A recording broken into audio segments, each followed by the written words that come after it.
Hello everyone. Today we will talk about how to fix the app of Blinkist.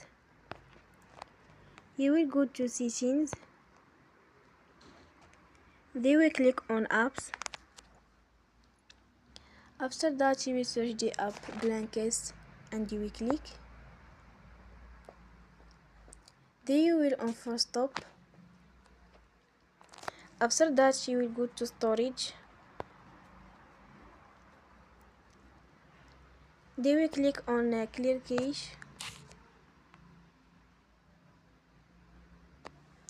In the end, you will turn off your Wi-Fi and you will turn again.